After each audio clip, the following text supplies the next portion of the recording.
All right, I think you're on. Okay, thank you. Good morning, everybody. Thank you for coming. So today, in honor of being Lag Ba'omer, and our Messiah is that it's the yard site of Rabbi Shimon Bar Yochai, as there are thousands upon thousands of Yidden today in Meron. Right, we'll get to that. We're going to go through the sugya of the Gemara in Masechta Shabbos. I'm assuming it's very coincidental that it happens to be on Daf Lamed Gimel, the 33rd page of Masechta Shabbos. Total coincidence that on Lag Ba'omer we'll learn Daf Lamed Gimel and Shabbos, all about Rabbi Shimon Bar Yochai. Many of us are familiar with the basic story. Yeah. Many of us are familiar with the basic story, but we're going to go through it and focus on particular details that I would like to discuss today. So the Gemara tells us there were three Talmidei Chacham sitting, Rabbi Yehuda bar Bilai, Rabbi Yaisi. I'm just going to really paraphrase most of the very long Gemara. I'm going to paraphrase it as the best of my ability right now. So Rabbi Yehuda bar Bilai, Rabbi Yaisi, and Rabbi Shimon Bar Yochai were sitting, and they came on to a discussion of discussing the Romans, who were the leading government at the time. And Rabbi Yehuda started by saying, seemingly praising the Romans and saying they're so amazing to us. They built us beautiful markets. They built us these great bridges that we can get around. They built us these beautiful bathhouses. That's how Rabbi Yehuda starts the conversation. Rabbi Yaisi was sitting there, he was quiet. And Rabbi Shimon Bar Yochai is sitting there and says, no, it's not true. Everything, it's true they built great things, but they all did it for their own personal benefit. They built these beautiful markets in order they can have their zoynos there. They built these bathhouses in order they can find pleasure for themselves and enjoy themselves. And they built these bridges so they can collect tolls and taxes from us. So they built all these things, really did it for their own benefit. There was a fellow there who overheard the Chacham talking. His name was Yehuda ben Gerim, Yehuda the son of Gerim, and Rashi tells us both his father and mother were converts. And he went and started speaking over this conversation he heard amongst the rabbis that day at home. And from there, eventually he didn't speak it out to the government per se. He didn't go, so to speak, and snitch on what he heard, but he just was the one who was spreading what he heard. Did you hear what Talmidei Chacham were speaking about today? Eventually, the government caught wind of what had happened amongst these great Rabbanim, and they said as follows: Rabbi Yehuda bar Bilai, who praised us, we'll make him like the chief. He'll be the main speaker for Judaism. Rabbi Yaisi, who was quiet, he didn't say negative or positive, we'll put him in exile, and he was sent off to Tzipori. And Rabbi Shimon Bar Yochai, who degraded us, we're going to kill him. So Rabbi Shimon Bar Yochai hears that there's a price on his head, and he goes and runs with his son Rabbi Lazar to hide in the Beis Medrash. Where else is a better place to hide for a Jewish man than the Beis Medrash? And they went and they sat and they learned in the Beis Medrash. Every day, the Gemara says, his wife would bring to him a loaf of bread and some water, and they sat and they learned until some time came on. Doesn't say how long it was, but this went on for some time until he felt that the Gezer was there. They were searching for him more and more. And Rabbi Shimon tells his son a popular phrase that is often quoted in the Gemara, which we'll try to explain shortly. Nashim daitan kala. Women are their das, their intellect is lighter, and I'm afraid that my wife, your mother, will get oppressed, and the Romans will oppress her and try to force the information out of her where we are. So it's not safe for us now anymore to stay in the Beis Medrash. We got to continue to flee, and they run to a cave. The Gemara doesn't tell us exactly where the cave was, but they run to a cave and they hide in the cave. The Gemara says, as we're familiar, there was a nace that happened in the cave. They obviously couldn't take with them too much food if they took any at all. And miraculously, a buxer, a carob tree, sprouts out of the ground and a spring of water comes. Again, this is an area which was not an orchard. This is an area that was not suitable really for any vegetation. And miraculously, this tree and this stream appears. And they sat all day long, covered in the sand. The Gemara says they took off their clothes so their clothes should not get worn out. They sat and they covered up to their necks in their sand. They would learn all day, and whenever it was time to daven, the Gemara says they would come out of the sand. They would put on their clothing, daven, and then take off their clothing in order that it shouldn't get worn out, and sit in the sand all day. This went on day in and day out for 12 years. Quite some time to be stuck in a cave. Doesn't say really what they did for lighting or anything like that nature, but it must have been pretty dim and pretty hard in there. 12 years later, Eliyahu Hanavi is standing by the entrance of the cave, and he speaks out loud. He says, who's going to let Bar Yochai know that the Roman emperor has died and this Gezerah has been annulled? So Bar Yochai, Shimon Bar Yochai and his son Rabbi Lazar heard the message. Obviously, they understood that it's safe for them to come out.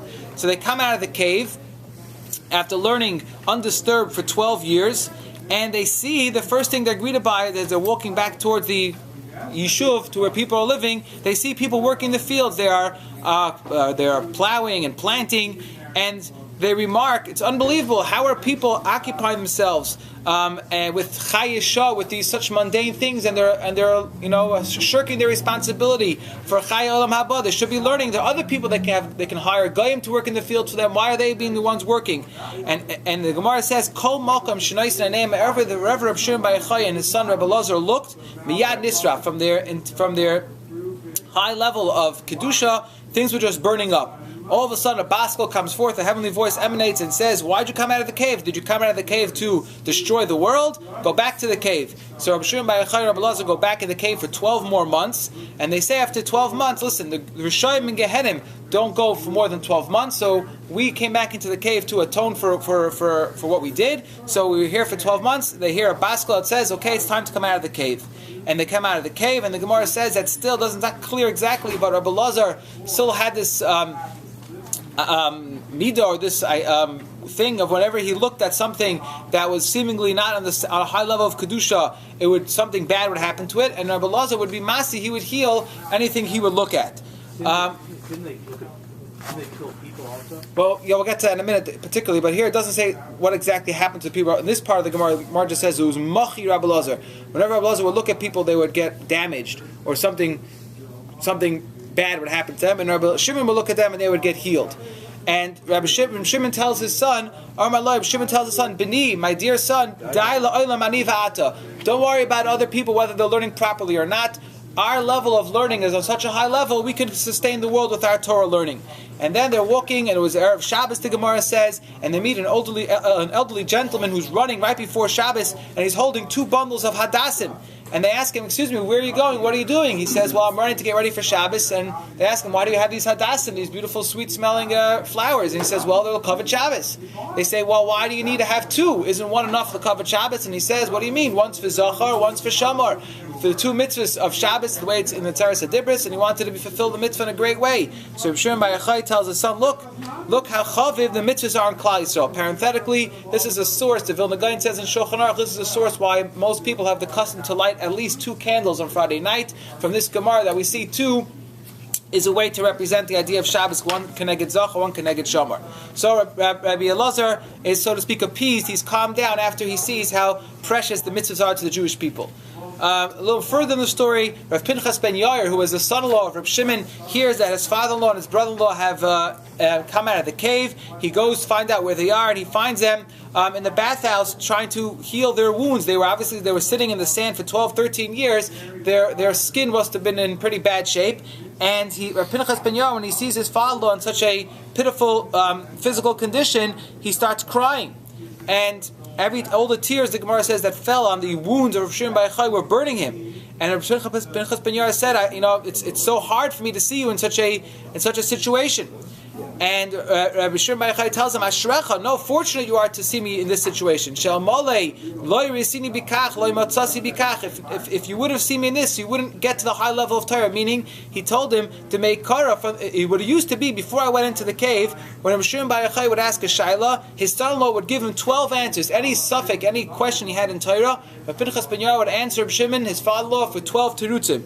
Now Rabbi Shimon tells him, any question you ask me, Rabbi Pinchas ben Yair, I can answer you in 24 answers. So he said that he rose to such a high level of Torah, although right now he might have been in bad shape, and whatever therapy he was needed physically to get him back into shape, but he told him nonetheless, I've now risen to a high level of Havanas HaTorah. And the Gemara continues to conclude with another interesting story, but we're not going to go into it so much now. The Rabbi Shimon bar Yochai felt he should do something as a benefit for the public, just like we found by Yaakov Avinu after he was saved from a miracle. He wanted to do something to help the public, so he went ahead and he found a place where they had a suffix, where there was tumah. They weren't sure if there was a cemetery there or not. He went ahead and cleaned it up. The Gemara concludes after that story, all the way at the end, that he bumps into Yehuda ben Gerim. And remember, Yehuda ben Gerim was the original person who was the one who spread this whole thing that caused Reb Shimon bar Yochai to run into the cave. Reb Shimon bar Yochai sees him and says, oh, you're still around? He picks up his eyes, the Gemara says, Reb Shimon bar Yochai picks up his eyes, looks at Yehuda ben Gerim, and Yehuda ben Gerim falls into a pile of bones. That's the end of him. Okay, that's an interesting discussion unto itself, how exactly that works and why that happened. But okay, so let's just discuss. We'll try now to go through 7 main questions that many of the more halachas farm deal with in regard to this Gemara. This Gemara is full of agarata, full of many. You can spend at least a whole day, if not more, discussing a whole of different interesting parts of this story, plus the details I didn't even have a chance to speak out. We're going to try to focus on 7 main questions, but I just want to first speak out that the Sfarim tell us that there's Reb Shimon Bar Yochai is represented in Shas in 2 different ways. There's Stam Reb Shimon. Anytime it says Reb Shimon without a ben, somebody in the Gemara, Rashi tells us, and the Rambam says like this as well, that any Stam Reb Shimon in the Gemara is always Reb Shimon Bar Yochai, and anytime it says Reb Shimon Bar Yochai, it's also Reb Shimon Bar Yochai. So why sometimes referred to as Rabbi Shimon, and sometimes referred to as Reb Shimon Bar Yochai? So many Sfarim say that it depends. If it was a teaching that he taught before he went into the Ma'ara, before he went into the cave, then he's often quoted as just plain Reb Shimon. Once he reached the level of this high level that he got after learning uninterrupted for 13 years in a cave, now he's referred to as Reb Shimon Bar Yochai. They don't really explain why, but I would like to, if everyone could stay tuned to the end, I'd like to say a pshat why, particularly now, we're attributing him to his father's name.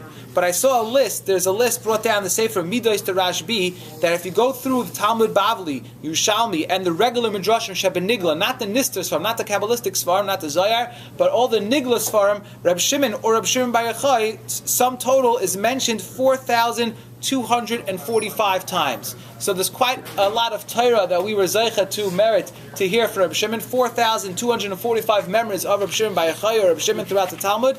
So it's nothing to be taken lightly, the high level of Torah that Reb Shimon achieved. Did so anyone mention more than that? I don't know. I don't think so, but I don't know. That's pretty impressive. Okay. He wanted to tell me if there's any Atana who's mentioned even more than that. I don't know. But I would venture to say probably not. Okay, so the first ta'ara I wanted to discuss, just a quick one, is that we pointed out the Gemara says that Nashim Daitin Kalas. The Nashim have their level of das is lighter, is less than men. The problem with this is we have a Gemara Nida that's often quoted that a woman has Bina Yisera, a woman has a higher level of Bina, of understanding. So how do we put together these two ideas? The fact that Nashim Daitin Kalas and the fact that a woman has Bina Yisera. So the Ritva and Nida and other Rishonim as well over there, I just copied off the Ritva, says in source number 2, Pirish Shemaheres Lahavin. A woman is quicker to understand certain things. De'ilai ha'amina nashim daitin kala. So the way this is understood in the Svarim, that although a woman could understand things quicker, but not necessarily in the long term, is that going to put them on a higher level of intellect. Now, we're speaking here to a mensch here, but we've got to be careful how we say it. But the idea is that women will be quicker to grasp many things, but it doesn't mean necessarily in the long run that they'll digest that material on the same level of a man. So that's why Reb Shimon was afraid, Nashim Daitin Kalos, that his wife might be overly convinced over time by the Romans to spill the beans, so he had to go and run into the cave. Okay, that's Ara 1. Now let's get down to more halachic problems. The next shaila is based on the Gemara earlier in Shabbos and Daf Yud Aleph. There the Gemara is discussing various things that a person should not do before davening or before saying Kriya Shema, and if he started, when he stops. So the Gemara there says, the last couple of lines, that the Tanya Chavim Shaya Oiskim B'Torah, people who are a group of studying Torah, Mafsikim L'Kriya Shema, they should stop to say Kriya Shema, Ve'ein Mafsikim L'Tfilah, but they don't have to stop for davening. Rabbi Yochanan, who does this refer to? Says Rabbi Yochanan, Loishanu Ela Kigoyin Reb Shimon Bar Yochai v'Chaverev. This high level of people that are studying Torah, they don't even have to stop to daven. That only refers to people in the category of Reb Shimon Bar Yochai and his friends. Shetairasan umnasan. They were completely dedicated to Torah. Avol Kigoyin Anu, but us, Rabbi Yochanan says, Mafsikan the Kriya Shema Tefillah. So Rabbi Yochanan is already saying in his day, is an Amayra is coming a couple generations after Reb Shimon Bar Yochai, that we're not on the same level as Reb Shimon Bar Yochai. Reb Shimon Bar Yochai, though, is on the highest of high level, that he doesn't have to even break to daven. Kriya Shema he'll have to stop for, but he does not have to break to daven. So Taisus asked the Kasha. We just said the Gemara in Daf Lamed Gimel Amud Beis that Reb Shimon Bar Yochai was learning in the cave, covered in sand, and he uncovered himself l'atzlule to daven. So why did Reb Shimon Bar Yochai have to daven? Reb Shimon Bar Yochai was patur from davening simply because his Torah was on such a high level, completely dedicated to learning. He would not have to stop to daven. So why does the Gemara tell us? This is Taisus Kasha. Why does the Gemara tell us that Reb Shimon Bar Yochai had to stop, put on his clothing, and daven, and then go back to learning? So Taisus says a chiddush over here.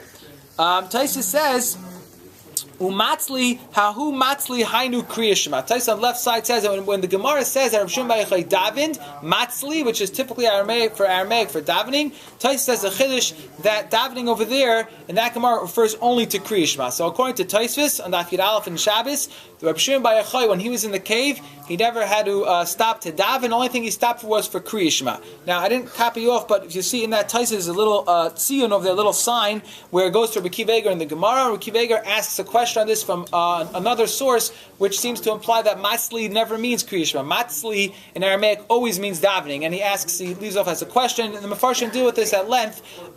What does the word matzli mean? If any other place in Shas, it always refers to davening. So why would Taisov here say it refers to kriya shema? There are those that argue on Tais and say that once you stop for kriya shema, so you're already not learning. Once you're not learning, you have to then go ahead and continue davening. So then it kind of gets you into a circular logic. Then what does it mean? You don't stop for davening. You have to stop for kriya shema. If you stop for kriya shema, you have to stop for, then automatically you continue davening. So what does that mean? Rav Shimon bar Yochai didn't have to daven. So that's a question I'm not going to fully answer right now, but at least according to Taisvis, the way we properly understand this, the situation with Rav Shimon bar Yochai in the cave was not that he davened 3 times a day. Rather, he said kriya shema, presumably Shacharis and at night. Let him say Kriya Shema on sand. Who says you have to be walking? Oh, that's another question, right? Why do you have to get dressed? Right, the halacha of getting dressed for davening, to prepare yourself, seemingly is a halacha in only in tefillah.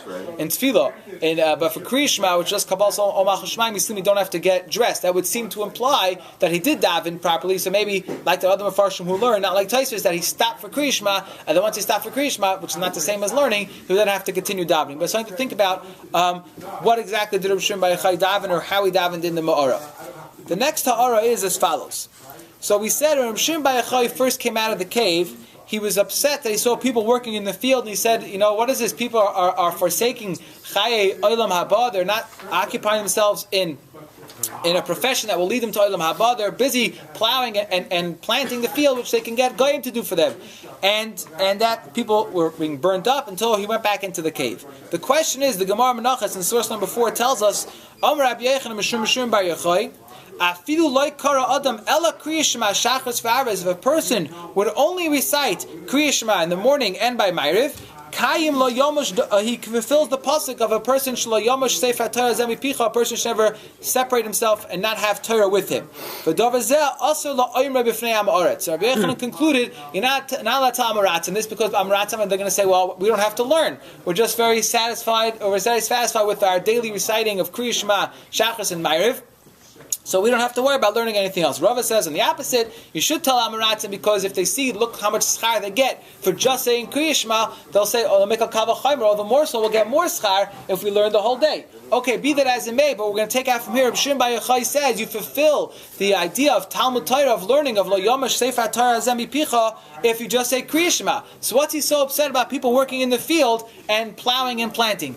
They said they can't. Presumably they davened in the morning. They said Kriya Shema. They're going to daven at night. They have Talmud Torah. Why is he upset that they're not learning? They do learn. They fulfill the mitzvah of Talmud Torah. It's not like, so fine, they're not on the highest of a high level, but l'chayra they have mitzvah of Talmud Torah. You can't just burn them up because they're not on the highest of high.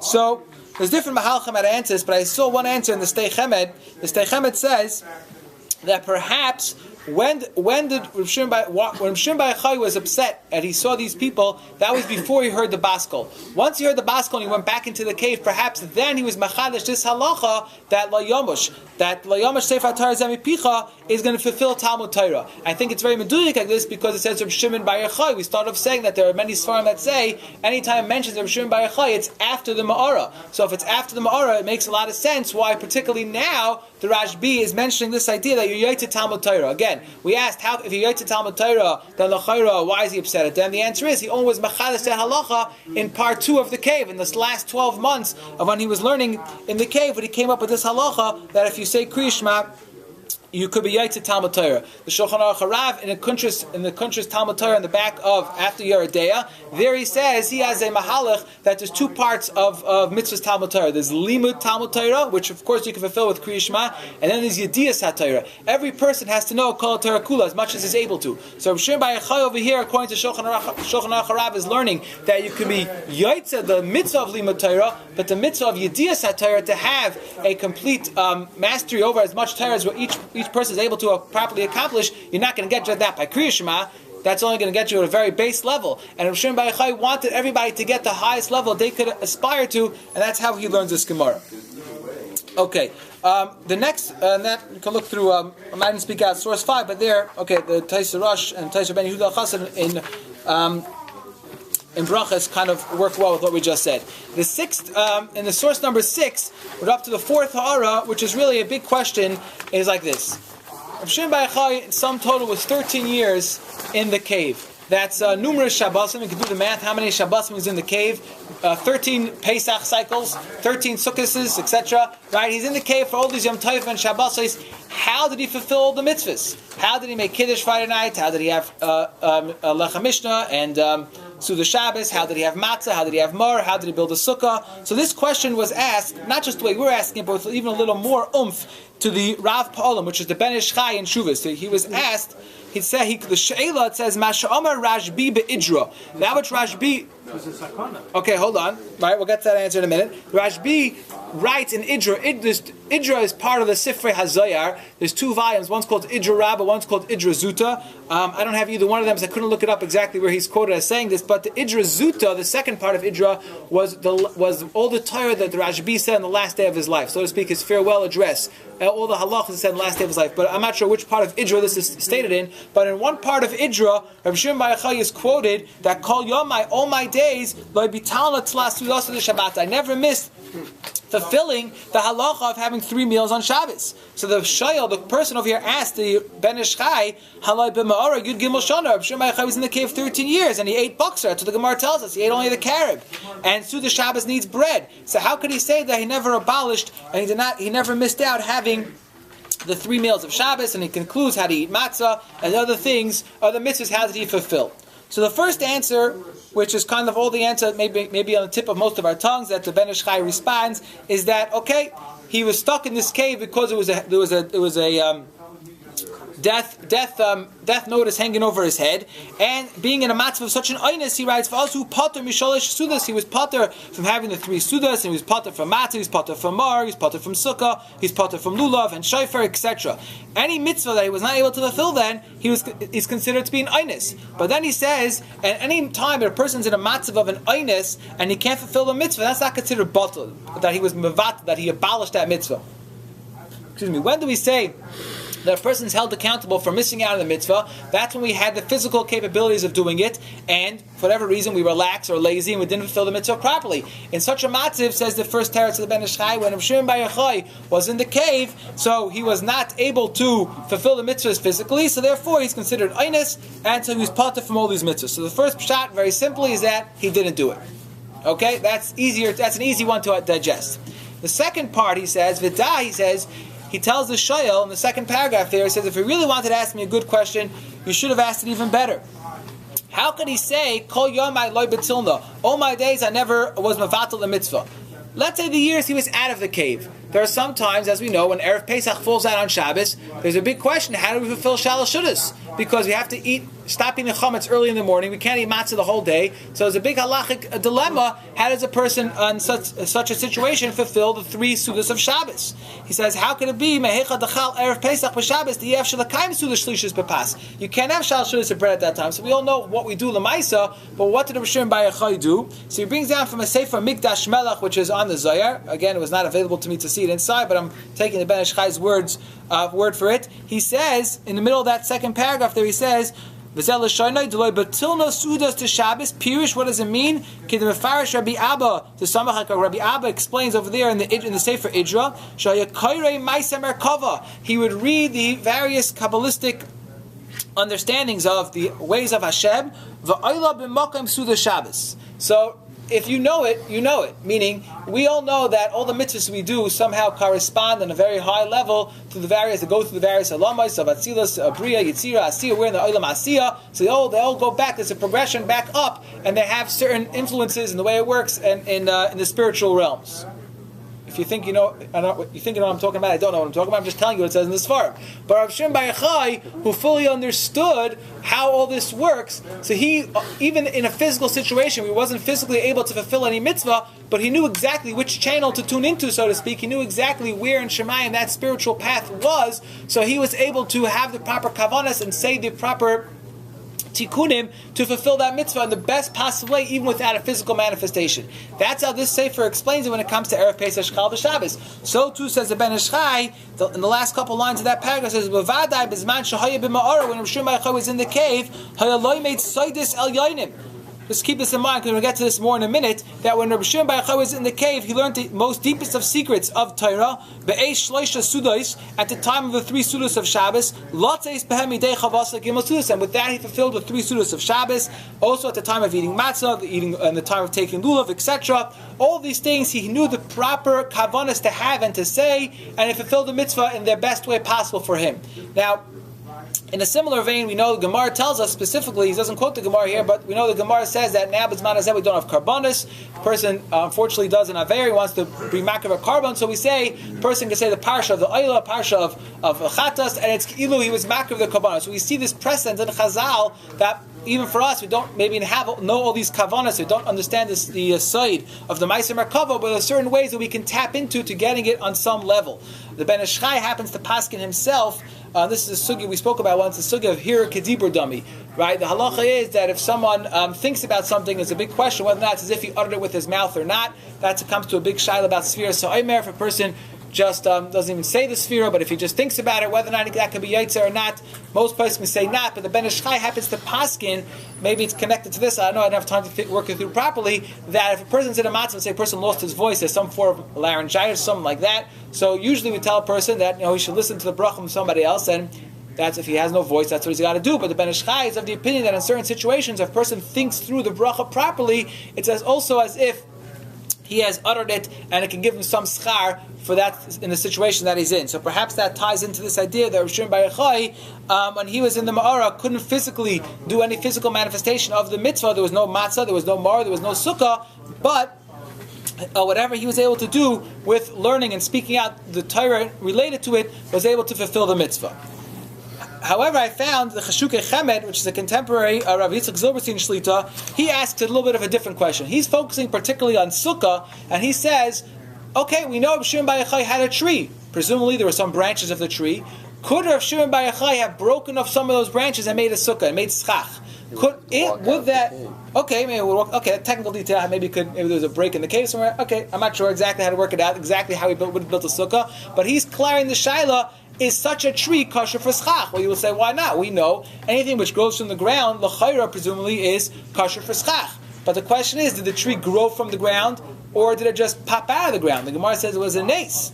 So he brings a fascinating discussion about, based on the sugya of menachas, the Gemara there is discussing, not clear exactly what the Gemara is referring to, but the Gemara calls it chitim sheyardu ba'avim. If you have wheat that was delivered by clouds, somehow, this is days before drones, if something fell from the heaven, it was coming particularly from a miraculous source. It wasn't coming from somebody who sent it to you via a drone. So the Gemara discussed if you have this chitim that somehow appeared miraculously, could they be used for menachos? Could they be used in the service of the karbanos or not?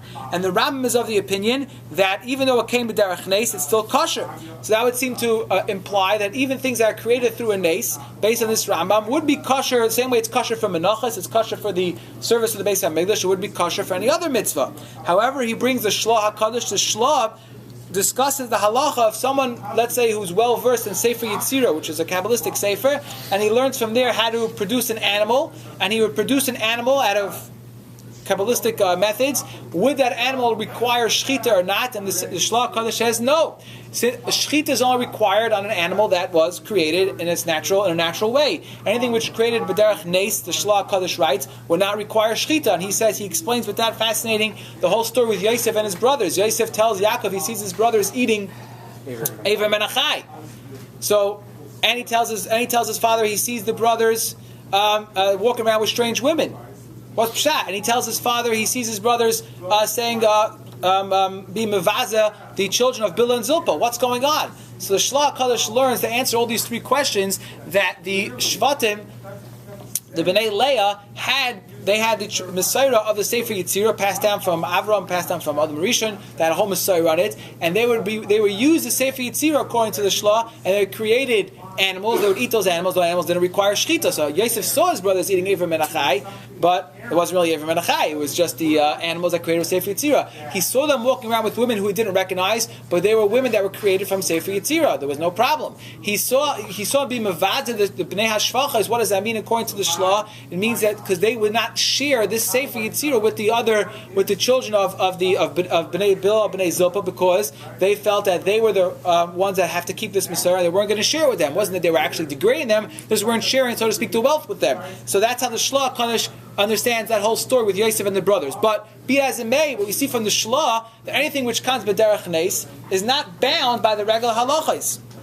He brings similarly the Radak in Navi by the story of Elisha and Eshes Avadja. Eshes Avadja, the wife of Avadja, Avadja was away, and his wife was suffering terribly, and she had no money. She comes to Elisha. Elisha says, "Well, what do you have in the house?" She says she has one jug of oil. Right? We don't know the story. He tells her to keep pouring. She goes ahead and borrows all the neighbors' kalim until the whole neighborhood has no pots and pans left, and she has tons of oil, and she makes a killing selling all that oil. Great. So then the Radak says she sends a message to Elisha, am I chayav to separate maasros? Am I chayav to separate tithes from all that miraculous oil? Oil is usually chayav in maasros. And the Radak there says, brings a Tosefta, anything that comes b'derech nes, anything which comes in a miraculous way, is pater from trumas and maasros. So you see it's similar to the Shlah, that it will be pater, it's not considered as if it grew from the ground, because it just sort of popped out of nowhere. So bottom line is that we have a machlokes, if something is created b'derech nes, whether or not it will be kosher or not. He brings the Chlu Shirim and Rabbi Chaim Brisker as well. We discussed the Gabe the halacha of menorah. We discussed this once for Chanukah time. How can they fulfill the mitzvah of lighting the menorah in the Beis Hamikdash with the oil that also only came out through a nes? Miraculously, the oil kept going. So could there be yaitza? Could you be yaitza the mitzvah of lighting menorah in the Beis Hamikdash with such oil? Okay, this is all interesting discussion, but bottom line, what the question we started with was: could Reb Shimon Bar Yochai use those branches for a sukkah or not? Would come out to be machlokes between the Rambam and the other Sfarim whether or not something which is created b'derech nes is kosher for mitzvahs or not. So according to the Rambam, perhaps we can say that this schach, these branches would have been kosher theoretically for a sukkah, but according to the other Sfarim, it would come out that you cannot build this would not be kosher for schach because it's not considered that it grew from the ground. We consider as if it just kind of popped out of nowhere. If he could go out and turn up people and make shalashudas, there's no problem with something. Because he can create, he knows this. Right, well that's right. According to that answer, the Ben Ishchai, you're right. He was able just to sit in the cave and have the proper kavanas for it. But we're saying, would it have been kosher for him to build the schach from those branches? Would those branches have been kosher for schach? The ones that were that miraculously grew from that carob tree that grew from him, those branches theoretically would have been kosher for schach? According to the previous answer, the Ben Ishchai in the Chuvas, you're right. He didn't have to do it. He was yaitze through his learning. But if you would have wanted to build it, or if you don't go with that answer, we're just discussing would it have been kosher for him to use those branches for schach or not? Do we consider them to have grown from the ground because l'maisa they're coming out of the ground, or do we say that no, since they were created b'derech nes, they came through a miraculous way, they're not considered to have grown from the ground; they're just considered to have popped out of the ground? This same question gets into the next shaila, which is in source 8 and 9. The shaila is: was there an Isser Arla on the buxer on the carob that grew? We all know that the halacha is the first 3 years that a tree produces fruits, those fruits are usher to eat. So the question is now. I quoted this question from the Sefer Ha'aros, which is Rabbi Yashiv Zatzal, and from his son-in-law Rabbi Chaim Kanievsky Shlita, who discussed the shaila. Just that we shouldn't think it's some Hasidic shaila or it's some funny question. The Litvish Gedalim are bothered by this shaila. How could it be that Rabbi Shimon Bar Yochai ate from the tree? And Rabbi Yashiv, when he gave shir, this is from his shir on Masechta Shabbos, he discussed the shaila in the shir. This is something he discussed, so we can discuss it also, right? So Rabbi Yashiv asked, what was it? Was it chayav and arla or not? So first he says that an answer similar to what we just spoke out, that since it didn't really grow from the ground, it just... No, I'm sorry. The first answer he says was that since only things which are planted... he says the kasva achayim daharei nismayit mikra divinitatem dafka hecha shenoitem oisay chayav arla. Even though usually we say things that grow in a place, it's a machlekes rishonim, but the first answer Rabbi Yashva says that there are many rishonim who hold that even things which grow in hefker are going to be chayiv in arla. That's only where it was planted. Here it was not planted, he says, so it'll be potter from arla. But then he says you could say even more than that, like we just spoke out previously from this idea from the Cheshukei Chemed, also Rabbi Yashva's son-in-law, that anything which comes through a nace is nismayet, is excluded from the whole halacha of having chiyav arla, since it didn't really grow from the ground, just kind of popped out of the ground. Excuse me. That would also absolve from the halachas of arla. So bottom line, according to Rabbi Yashiv, is that it will be potter from arla halachically, notwithstanding the fact that anyway, like Rav Neil said before, like we spoke out, he was in a matzav of aynis, it was pikuach nefesh. If he wouldn't have eaten it, probably he would not have made it through the 12 years in the cave. And I think it's 13 years. I think it's pretty miraculous that he did sustain even just on carob. If anybody ever had the schus of tasting carob, it's very not usually very enjoyable by most people, at least under the age of. I don't know, something that it's not usually very tasty. I remember as a kid they used to give it to us in yeshiva on Tu B'Shvat. The kids, we always thought it was chocolate at first. We all took a big bite of it, and then it all ended up kind of being expelled. It wasn't something we all enjoyed very much. We didn't have appreciation for it at that young age. My grandfather taught me later on you have to first dip it in tea. That kind of sweetens it up a little bit. But okay, it's not the most enjoyable thing. But he was in matzav of oynis. So besides that, even though, notwithstanding that fact that Rav Shimon Bar Yochai was in matzav of oynis, halachically it would have been pater from orla. Chaim Kanievsky Shlita and Derech Hamuna, which is his magnum opus on the halachas of Zroyim. It's written like a Mishnah Berurah style on all the halachas of Hilchas Zroyim. There he discussed Barichas. He has also 3 tirutzim. A lot of them are similar to what we spoke out already of why this carob, Chaim Kanievsky, why the carob tree would be potter from arla, and therefore there was no halachic concern of how Rishon Bar Yochai was able to eat it. Okay, let's move on because the clock is still moving. The next shaila I wanted to discuss is Lamaisa. What did they learn in the cave? 13 years they sat in the cave uninterrupted. They learned Torah. Right? So and many of us are familiar with the song. We all sing. Maybe some of us will sing it tonight or today, or we sang it last night. Bar Yochai, right? What do we sing? Moshev Tov Yashafta. You sat in a good place. Meaning, obviously, it doesn't mean physically you sat in a good place, but he sat in a good place of the cave, uninterrupted in learning. Yom Nasta, Yom Hashabarach. The day you had to flee, the day you ran away from the Romans. B'ma'oras Turim She'amad. The song says, in the cave of stones that you were established there, Sham Kanisa. There you acquire your splendor and your beauty. That's what we say in the song. So there he acquired great levels of Torah. But what Torah did he acquire there? So everyone knows that Rav Shimon is famous for the Zohar. But like we started off before, there's over 4,000 times that Rav Shimon is quoted lahalacha in the regular part of Torah, Nigla. So we have 4,000 plus times Rav Shimon being quoted. So which part of Torah was his focus for 13 years? So here we have in source number 10, it's from the Sefer Igros HaKodesh, the Baal Tanya. The Baal Tanya at the end of Sefer Tanya has very numerous letters. And there, it's literally parenthetically, literally in parentheses there, he says, he's discussing the whole idea of what Torah, kashas in Torah, what they represent. It's a little bit too deep for us right now, but he just says in parentheses there, "V'gam be'emes al karchach is iker eskei and bim'ara." The main occupation they did in the cave, hayotayas hamishnayis. They learned regular Torah Shabbat Peh. Tov Reish Sidrei. They had 600 Seder of Mishnayos in those days of the Tanakh. We're familiar with the 6 Sidrei Mishnah, right? In those days, before Yehuda Nasi compiled everything and kind of minimized it to 6 things, this was the original, so to speak, raw, unedited format of Torah Shabbat Peh. It was much more vast than we have today. And Ad Rabbeinu HaKadosh, Ilu Sefer HaZayar, says about Tanya, if you would just tell me they were learning Sefer HaZayar V'Hatikunim, Hayayachal Ligmar Bezikim HaChadashim. They could have finished the whole Zayar in 2 or 3 months. It can't be they were busy doing Zayar for so long, says the Heilige Baal Tanya. Now keep in mind, the Baal Tanya was, besides a big Baki in Halacha, was quite a big Baki in Sifrei Kabbalah as well. And he's very confident to say that Rav Shimon Bar Yochai in the cave could have finished Zayar in 2 or 3 months. Ki bevadai lo amar davar echad beis pa'amim. They definitely weren't repeating themselves. They weren't just chazing over the same shir over and over again. There was this chadesh halacha. If there was continuous chiddush going on, says the Heilige Baal Tanya, it must be they learned nigla, regular Gemara, regular shtiklach Torah, regular chidush Torah they did for 13 years in the cave. That's what the Baal Tanya learns. The challenge to this is that in the other song that we sing about Bar Yochai, right? The first song we sang was Bar Yochai. There's another song goes V'yamartem Kol Yochai, right? And I'm not going to sing the whole song here, but part of that phrase over there goes. He was hidden in the cave, mipnei hagezera, Sham lomad sisrei Torah adonenu bar Yochai. There he learned the sisrei Torah, and that's exactly what it says in Tikunei Zohar. That Rabbi Shimon bar Yochai, when he was in the cave, spent the primary part of his time discussing Kabbalistic ideas. So what's going on? We have a stira in songs. For those who sing both songs, we have a stira, and seemingly Tikunei Zohar seems to support this idea that he learned sisrei Torah. And this question is spoken out by the Munkach Rebbe, which is source 11 in the Sefer Divrei Torah, the Minchas Elazar, who was also quite a bucky in Sifrei HaNigla and Sifrei HaNister.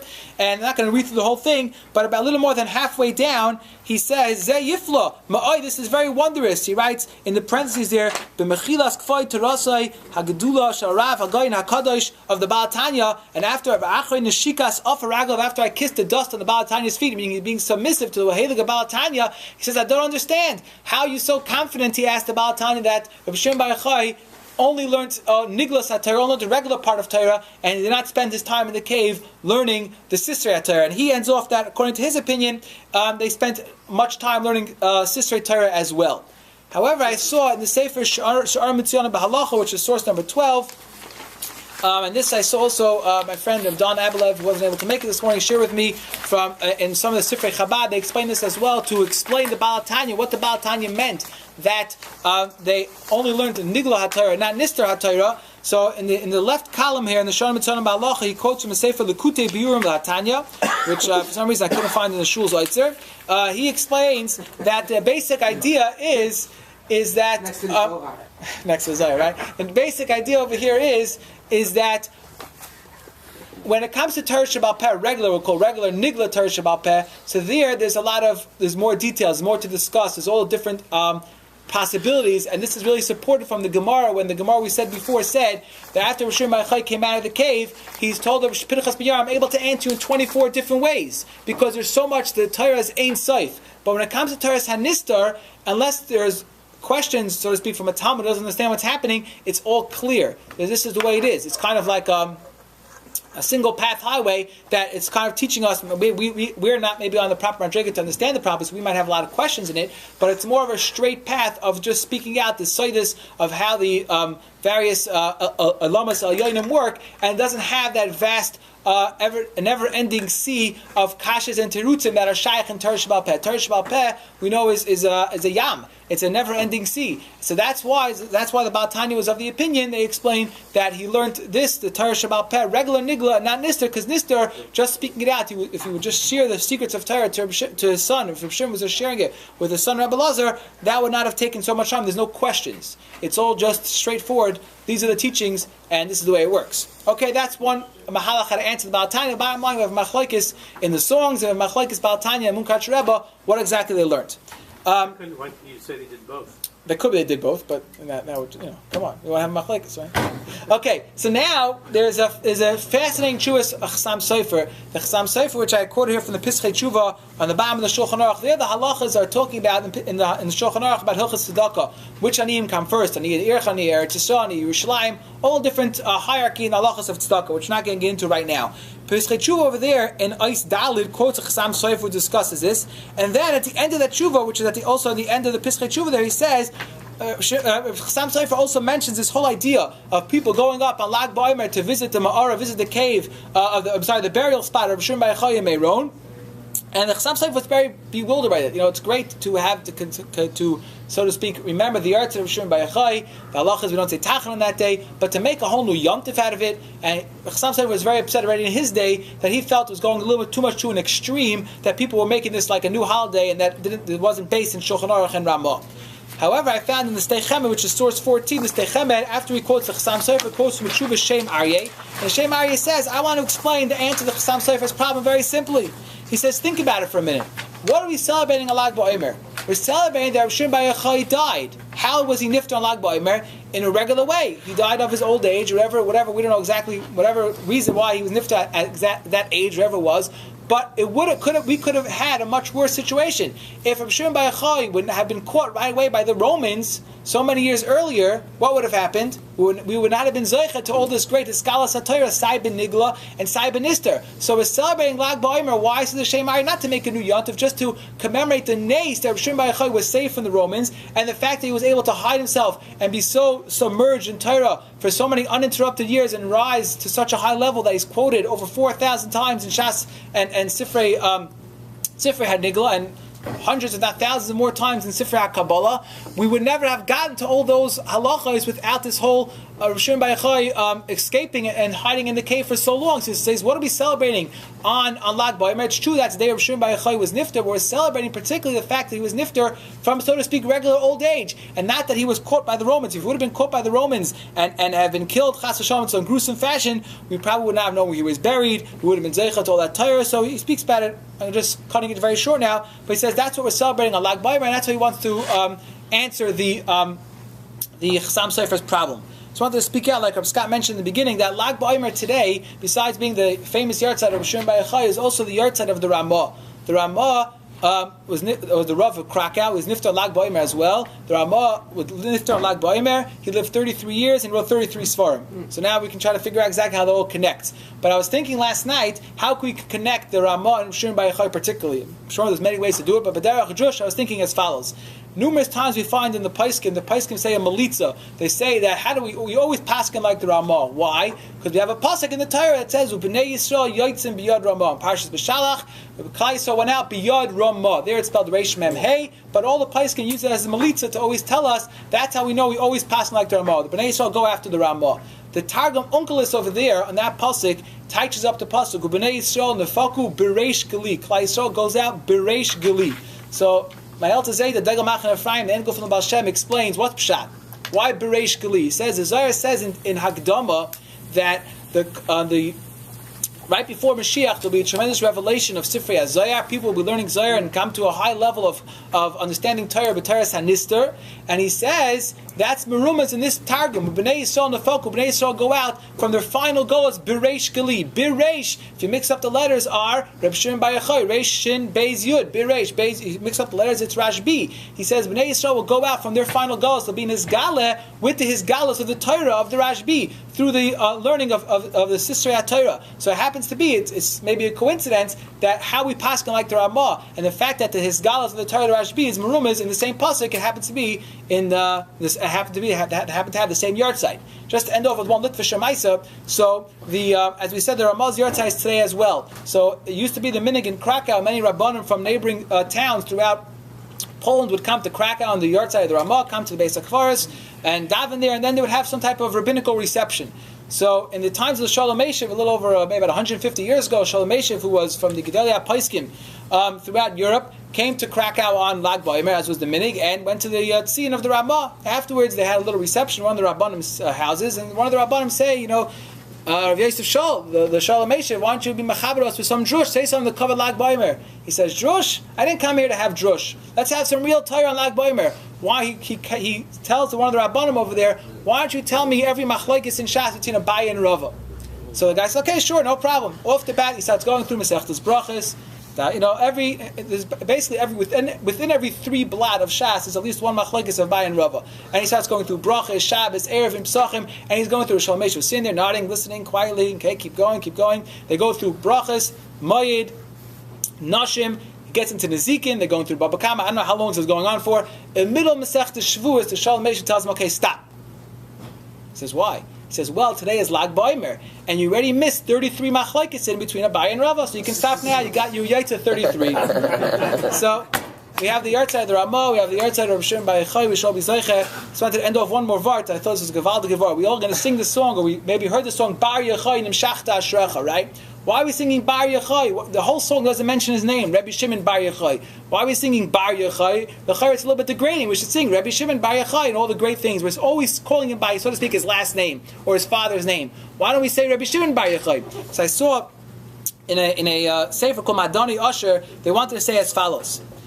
we're singing the praises of Hashem B'Yachai. We say in that song, Nasa Adam Never B'Avurecha, the whole pasuk that HaKadosh Baruch Hu created people is worth it just for Hashem B'Yachai. We're singing these tremendous praises on the highest of high levels that Hashem B'Yachai attained, but we're constantly saying Bar Yachai. We're reminding ourselves that he was a Yelud Isha. He came from Basar V'Dam. We don't believe in these, like other religions believe in some other fairy tales of how people come to be and rise to high levels. We believe that a human being coming from flesh and blood, coming from a real father and mother, could even rise to high levels. That's a message we can all take to heart, that no matter where we come from, we all come from the same flesh and blood. We can all rise to the highest of levels if we would just stick ourselves in a cave, whether literally or figuratively. We can figure out how to build our own cave of be able to learn Torah in the highest of levels.